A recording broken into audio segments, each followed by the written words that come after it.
Welcome, ladies and gentlemen. I hope your day is going great so far. Our next panel, The Economy Roadmap to Navigate Your Business, is exploring the economy landscape and the impact of fintech and payments innovators.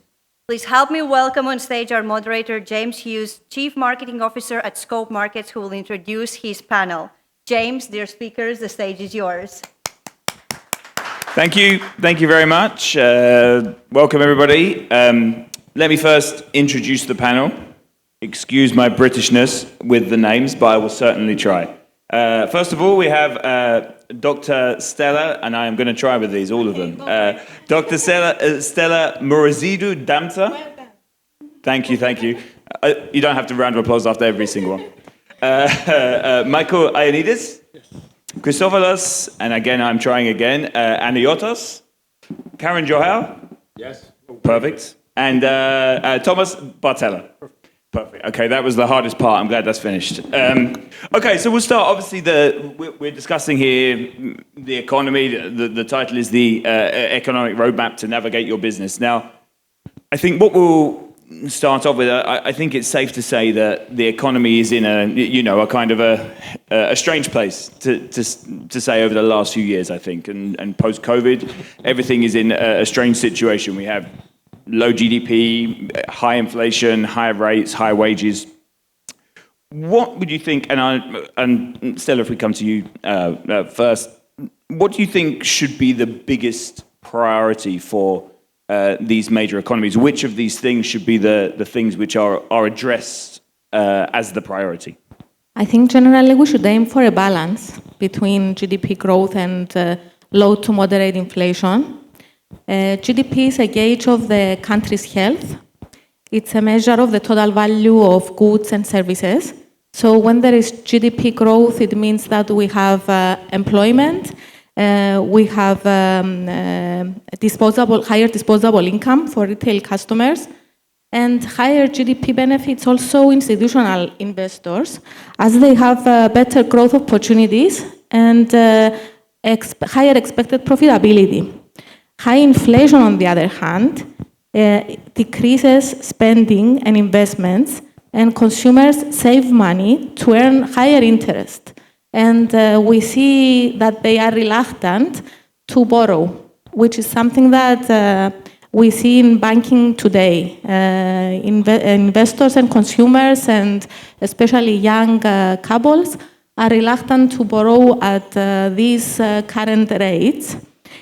Institutional investors generally prefer a stable inflationary environment, as excessive inflation erodes the value of financial assets.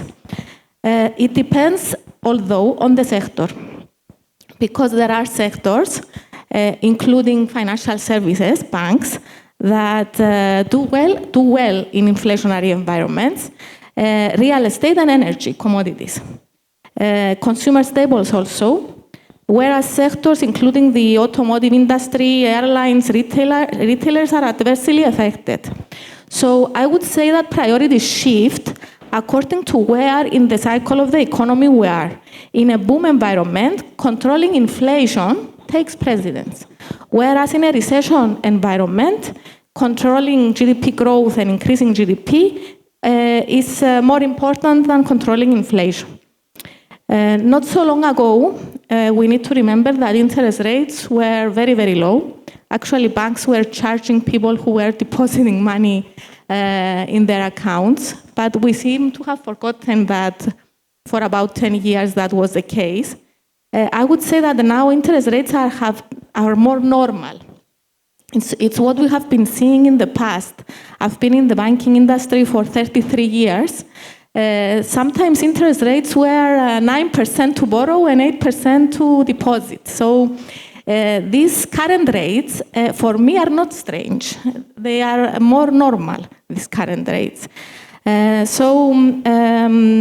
would say that the economy moves in cycles.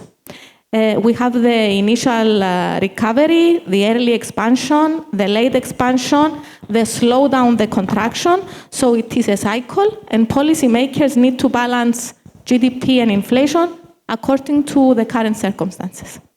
Perfect, Stella. Amazing answer. But Michael, I just come to you just to kind of follow on that. Obviously, from what Stella's saying, and then the priorities that we do see, it does seem that the priorities for these economies has been controlling that incredibly high inflation.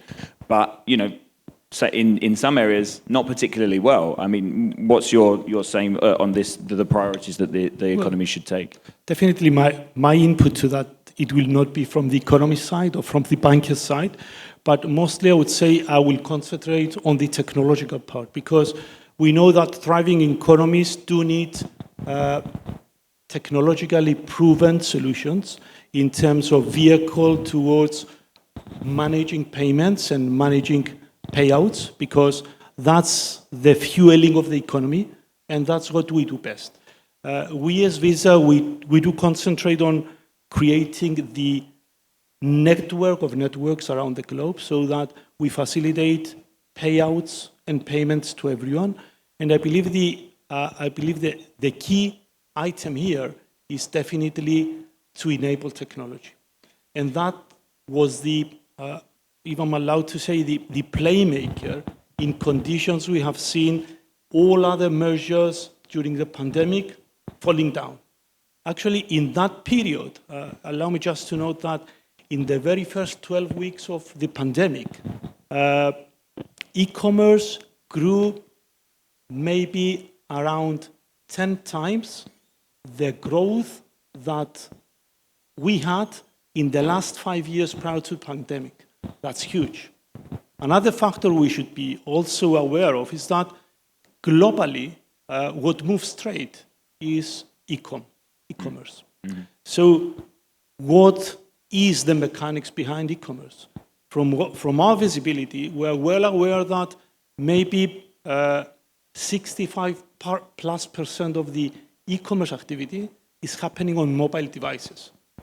This is a real, tangible figure.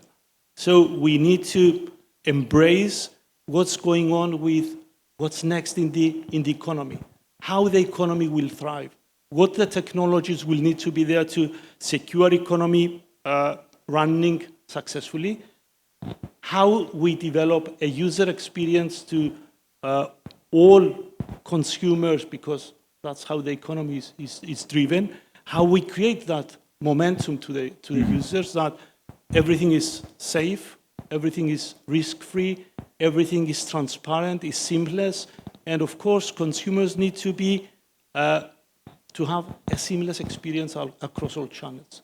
Sure. So that's the important thing in terms of how we drive technology in the new economy system, and that's maybe the main requirement or the main task of each and every government around the globe to digitalize. So without a strong network, without a strong digitalization plan, economy will be having issues, or at least it will not be growing in the sense or in the capacity we'd like to have the economy growing. Sure. And I think, Christopoulos, coming to you, that is all well and good, I think, from the technology perspective, but to drive this technology, to drive e-commerce, the businesses need money. They need to be performing better than maybe currently they are. They need the economic backdrop for that. And this, I'll take it back to this inflationary pressure at the moment. The priority still does seem to be inflation, but does this 2%? We have this old-fashioned 2% target rate for inflation. Does that still work now? Well. Indeed, it has been already stated that there is a long-term target of 2%, even very recently. So, indeed, it's not only just a traditional, let's say, figure that is being quoted, but it remains a long-term target for the major central banks. They have been criticized for being rather stubborn on their policy to keep increasing interest rates, because a lot of the debate is whether it was actually increased demand that has been driving prices down, while there has been data and evidence which state that it's mainly because it's cost-driven, and this is also traced back to breakdowns in the supply chains, caused either due to COVID or, of course, later on the war in Russia and Ukraine. And of course, also what Michalis just mentioned regarding the increased e-commerce has put tremendous strain on the global trade. So that has created additional cost. But the analysis now shows that most of that strain has now been relieved or abated. And we are now moving into a wage price spiral where wages in the services sectors are mainly driving prices. And to be increasing the interest rates and borrowing costs even for households or businesses, that is surely not helping the equation. Yeah. So it is indeed a big debate. I don't think there is one size fits all for all the economies of the world. So the policy setters should be very specific on how they will tackle their issues.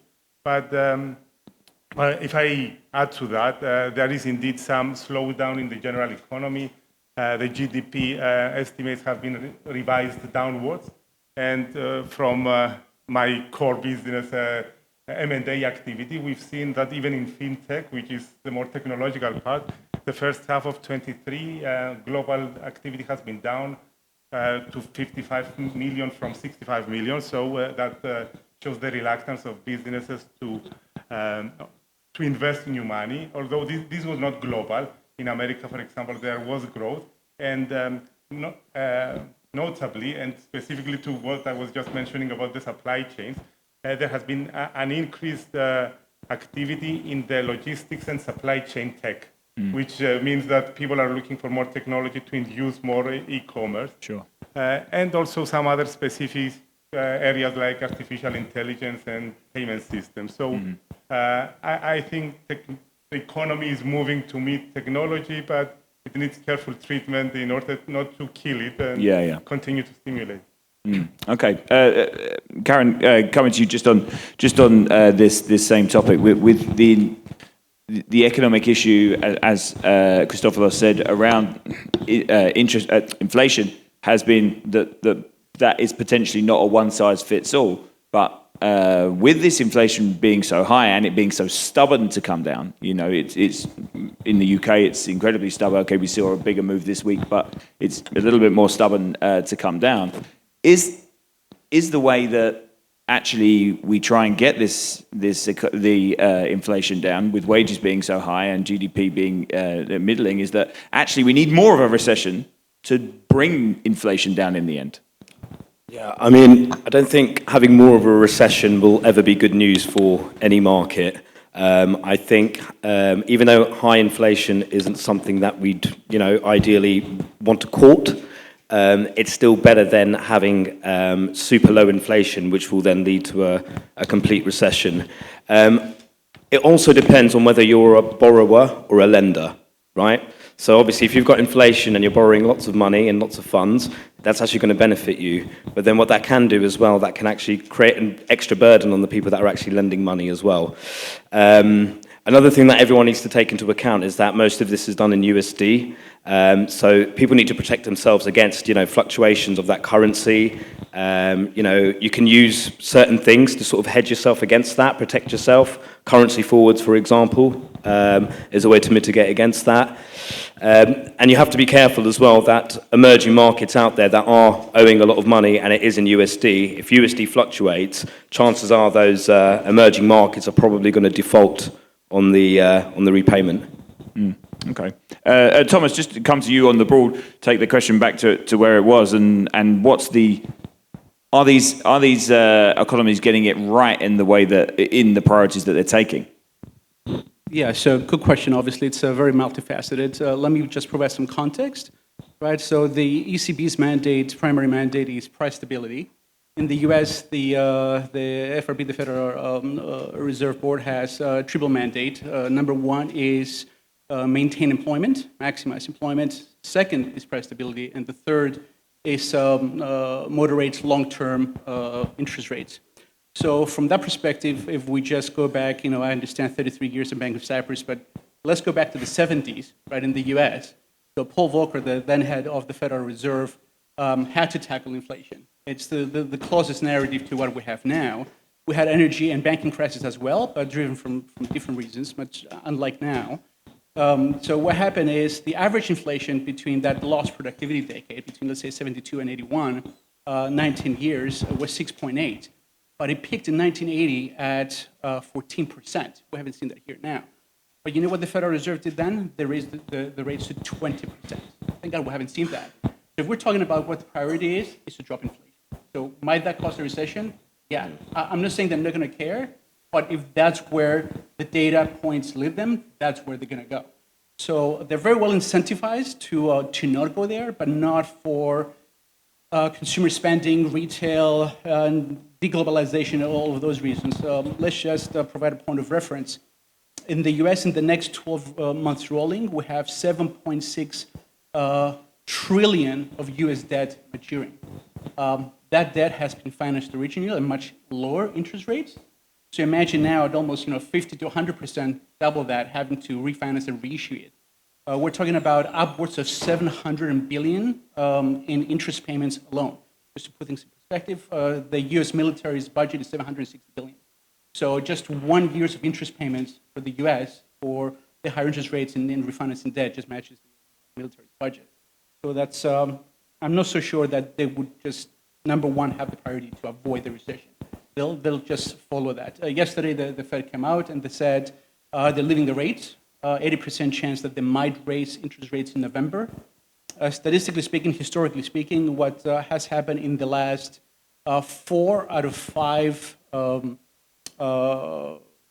actually, out of the last 8 hiking rate regimes, we've seen 5 to 6 months after that, the first cut.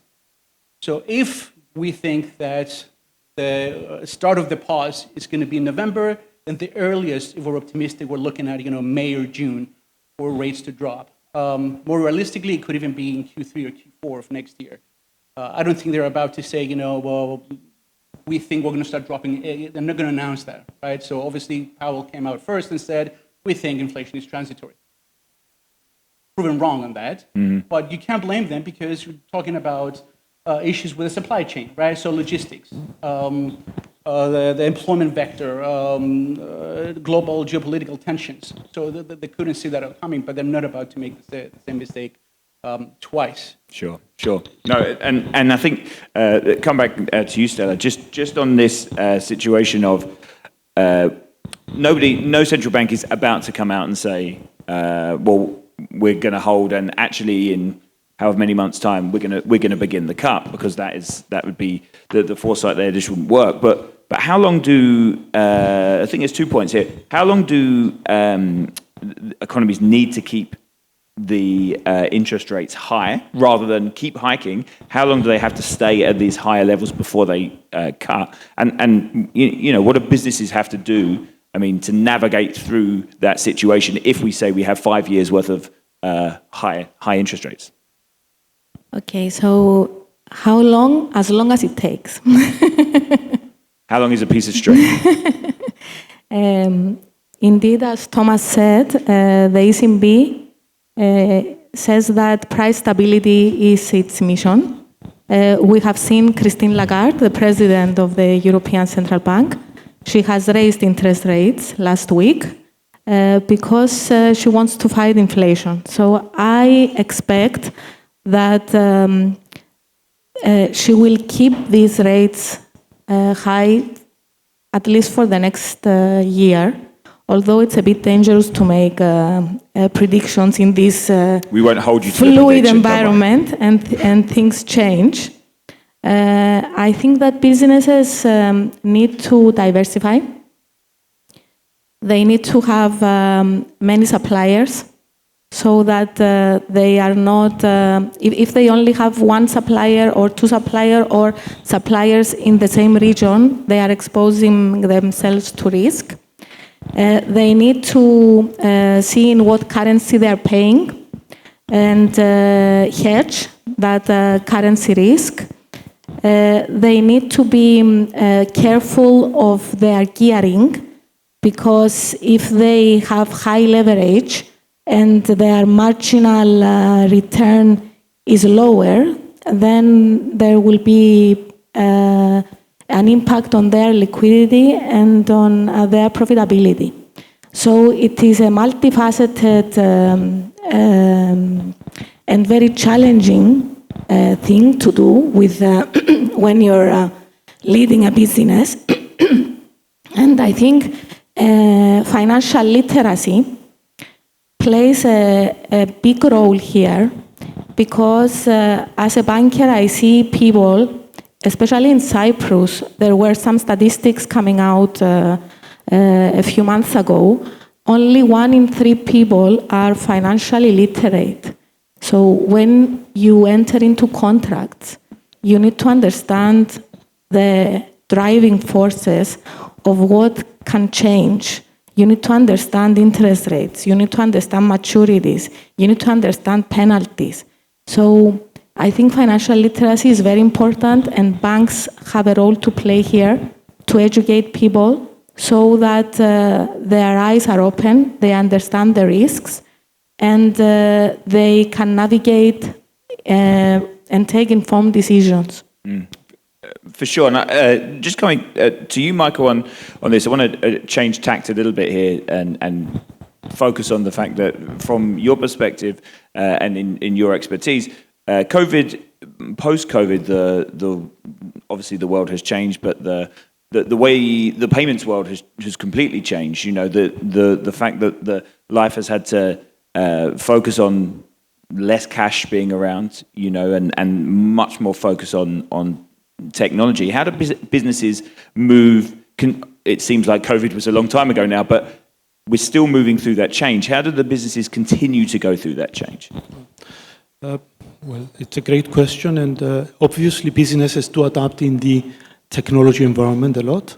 COVID has accelerated that need to move into more and more technology. And what we have seen, especially soon after the COVID period, we have seen some new trends in terms of alternative financing methods. We have seen a lot of fintechs introducing buy now, pay later models, the well-known BNPL. So we have seen quite a few merchants taking advantage of it because in practice, the benefit lies to the consumer and to the merchant. So if you have additional financial support tools to the consumer, then the consumer will be taking that purchase. Obviously, the average transaction value will be increasing for the merchant. And we have seen that with BNPL, there's a growth in merchant sales of at least 10 to 25%. The other benefit to the consumer end is that a consumer that was not eligible to a credit line is now he has now available credit line at his fingertips. So technology is improving that a lot. On the other end, I would say that a game changer comes from wallets. And we have seen wallets even in the pandemic and well after that, as we go, and it was part of our earlier discussion with Stella and Christoforos just outside the meeting room, that we tend to rely a lot on our mobile devices rather than in our wallets or in our plastic cards or whatever. So wallets are increasingly important into the economy, and we have seen wallets becoming, I would tend to say, a one-stop shop, because wallets do cater for purchases, do cater for bookings, do cater for even restaurant reservations. And from our end, coming to the note of restaurants, we sometimes as a scheme, we do feel that we cannot distinguish whether a transaction has been carried out virtually, card not present, i.e. e-commerce, or face-to-face. And the usual example I'm sharing is that you enter into a restaurant, you don't have a menu in front of you. Instead of that, you just scan a QR code and you have the menu in front of you. You order online, you are being serviced physically, and you check out online. From my end, that transaction is e-commerce. Yeah. So technology is there, and we have seen that technology improving a lot and being more transparent, especially during the pandemic. But right after, that momentum remained at that level and increased geometrically, I would say. Yeah, for sure. And of course, this whole moving technology brings about this no interaction, kills the art of communication, but of course makes life easier for everybody. So It does. Yeah. It does. So, Christopoulos, again, coming out of COVID a little bit, COVID has gone, but yet the geopolitical tensions that we see around the world have driven, food, fuel price inflation. But when that comes, there is the speculative side of things. So how do we differentiate between what are fundamental drivers to high fuel, high food costs, and actually the speculative trading that happens behind the scene? Well, I think moving on from the COVID, the only certain thing is uncertainty. Because we've seen a lot of different factors affecting the trade, the economies, and if I may also refer to environmental factors, for example, the global warming is affecting the Panama Canal, which has, I was reading the other day, there was a backlog of 15 ships waiting to pass through because of the low tides, and that is increasing costs. If El Nino or other extreme weather events happen, again, they will increase the cost of food. So it's a matter of trying and finding alternatives, let's say. And if we go to the fuel and energy, of course, there is a lot of investment in renewables.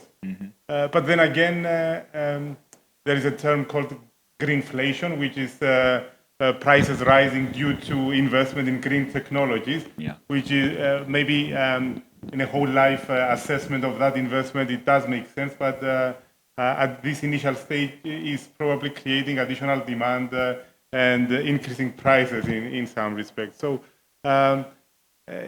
again, there is no golden solution, but it is about the planning and trying to by reading the data and the frequency of events, try and predict how to plan your resources and compete, let's say, in a global economy.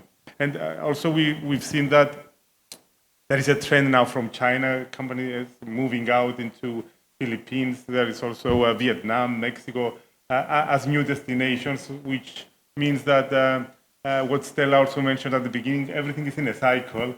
And things will be eventually finding their way, I believe. Yeah. Karen, to you, I'll go with the same kind of question, similar question to that. How do we differentiate? How do you see that difference, and how much of a problem is the speculative side of these prices increasing rather than actually those drivers? Because, of course, for a long time we heard that supply chain issues due to conflict between Ukraine and Russia has caused food price inflation. However, when things start to ease there, you don't seem to see changes within prices fundamentally. So speculation obviously is a problem within there. Yeah, I think the hardest part about sort of when it's speculative is that it's very hard to measure exactly what the impact is. When you're looking at fundamental drivers, you're looking at things like government policies, conflict that's happening, etc., etc. The geopolitical event that's happening in Ukraine and Russia, for example, is a fundamental driver. Supply chain disruptions, that's another fundamental driver. But with the speculative stuff, it's more so you're going to see a demand in goods and services. Obviously, I represent EconPay. We're here and we're processing, online card payments all the time. And we've seen that there's a massive growth. But what's going to happen then with that growth is that you're going to see people investing more. And then if you are investing more from a consumer side, it's going to raise prices. So that can cause all sorts of issues. So I think that's the uncertainty. I mean, like my friend here said, I think the main thing that's certain at the moment is that for the immediate future, inflation is going to stay high. And how we're sort of going to get out of that is kind of still relatively unknown. So I think really we should be focusing more on the fundamental drivers because we can actually measure the impact of those a little bit more clearly. Rather than the speculative stuff. Thomas, how do traders and businesses navigate their way through the fact that we're still going to see these higher prices, and speculation will of course always drive part of that. How do traders and investors get their way through that situation? Yeah, so it's a tough game, right? So you have to look at history to help you navigate. But in the last few years, we've seen a lot of paradigms break. We've seen last year, 2022, the 60-40 classic portfolio break down. Fixed income has not been that much of a diversifier or a hedge to come in. International emerging markets is obviously very attractive opportunities, but I think like one of our federal panelists commented, you have a real risk of default. You can control that.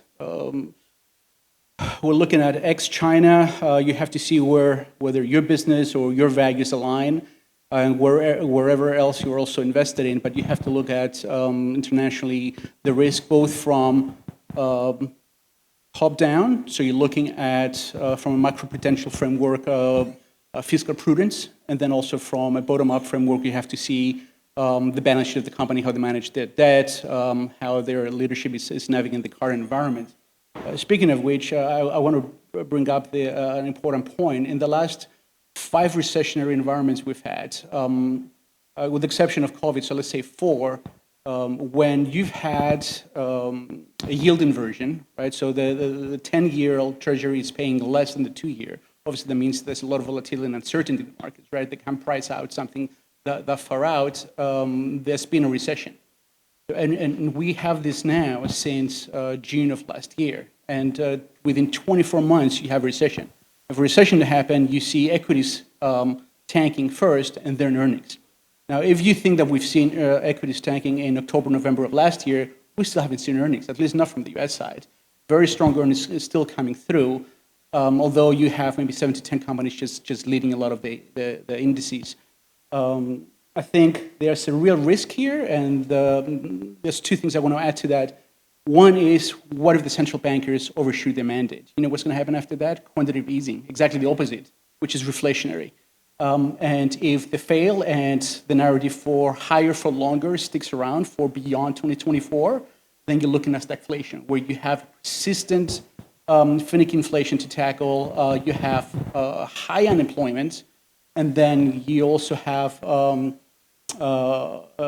trouble moderating prices. So the second issue with that is, let's say, you have the inflation rise, you have the prolonged the pain and no cuts, and then you do go to a reflation environment. Then you're sparking up a lot of new fears. You know, people are going to be going in, trying to borrow all over again, and that's just a never-ending. It becomes a vicious cycle. Yeah, I mean, absolutely. And this has been obviously a fascinating discussion for everybody here, and thank everybody for their input. We only have 5 minutes left, so I just want to quickly go out to anyone, if anybody has any questions for our panelists here around the economy, how we're placed going forward, then like to open that up for, we only have 5 minutes left, I know, but if there's any questions out there, then please feel free to ask. If there isn't, I have one more question I can still ask. If there are any questions? Good, because I want to ask my question.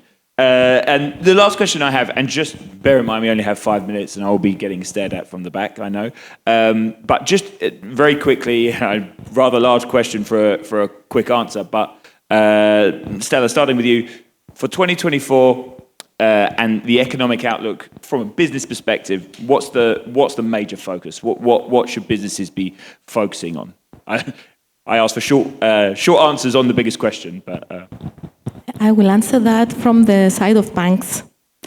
So banks have been transforming digitally because we have had a lot of competition from fintechs. And we have now transformed our mobile application into our biggest branch. Customers can get loans from this mobile application, they can get credit cards, they can open accounts, and they can deposit a check, a physical paper check, without having to come to the branch. So what are we doing? We are reducing costs, we are closing branches, and we are educating people to go towards the digital channels. We are improving customer experience. This is what our customers want. We are asking them. We have divided our customers into segments, and we know each segment's needs, and we're creating value propositions for them so that customers feel happy to bank with us, and they have loyalty towards us, towards my firm, and so that we increase profits and pay dividends to our customers, which makes us a preferable investment during inflationary pressures. Yeah. Okay. So fundamentally for 2024, make more money and pay the dividends. Yes, and reduce costs. And reduce costs, fundamental. Michael, just to you, and I'm just aware we don't have a lot of time left, but just to you, for the economy 2024, what should be the focus? Well, definitely going back to what Stella's mentioned, we need to be careful about how we minimize our admin costs, because that's fundamental in terms not just profitability, but in terms of becoming more efficient and be there and be available to your clients. That's what we built as Visa. That's the technology that we built. That's why we have invested a lot in real-time payments, not just cards. That's why we are referring to a network of networks, and we provide real-time payments through Visa Direct, either to several endpoints like card, account, and wallets, but also we are enabling the technology of tokenization, where transactions will be tokenized, so fraud is reduced by at least 3 times. So that's one effective cost reduction for businesses, and that's what we promote. Okay. Be secure, be digital, and be there to service your clients. So it reduces cost, but at the same time, it increases the working capital availability and profitability of businesses. Okay. Just to keep it very basic, I'm just going to jump in there because no one's mentioned it, and everyone's talking about diversifying suppliers and obviously, reducing your costs, et cetera, et cetera. I think one thing that businesses need to do is offer some fixed-term contracts, long-term contracts. That's what's going to protect businesses as well for the future. It's very straightforward. It's very basic. That's something that we've been doing at EconPay. That's what a lot of our merchants have really valued from us, is the fact that we're saying to them, look, over the next 4 or 5 years, we're going to give you this contract. Then that way, you're fully protected for the future. And that gives you a lot of peace of mind as well when you're trying to work out your roadmap and trying to navigate, for your future plans and your future growth. Sure. Amazing. Christopoulos? Well, hearing business people, I think indeed the key for the year ahead is to identify the competitive advantages, the shortcomings, and try and improve them, leverage on technology and in order to reduce cost. And I think in the year or years ahead, there will be, of course, also increasing emphasis on environmental, social, and governance issues, and companies will tend to do a lot on that front as well. Sure. And Thomas, the final word to you. Yeah, thank you for that. So I might be a portfolio manager at Exclusive Capital, but at heart I'm a financial advisor, right? So I like to floature things. I think that whether you're a provident fund, pension, an NGO, a corporate entity, or a household, I think you need to just create your priorities, right? Figure out what's important to you. And it's not a matter of faith, but when you're actually going to deploy some of your capital, look out for those quality companies. I like the fixed versus variable, for example. When it comes to managing your debt, that's important. Look for quality. Stay invested, but with an eye out for that opportunistic pivot. Do dollar cost averaging whenever you can, however you can. Diversify, and finally, most important, I think, is control what you can control. Very important to understand that whether it's an entity from an entity level or an individual level. So engage your stakeholders, whether that's your DSG, CSG, DEI, or talk with your suppliers. Look into that and manage your debt. Amazing. Guys, thank you very much indeed for your time. Excellent answers across the board there, and I think fundamentally we know that the economy has been strange since COVID, and I think we're going to have strange economies going forward for a while. But guys, thank you very much for your time. A round of applause for our panel. Thank you. Thank you.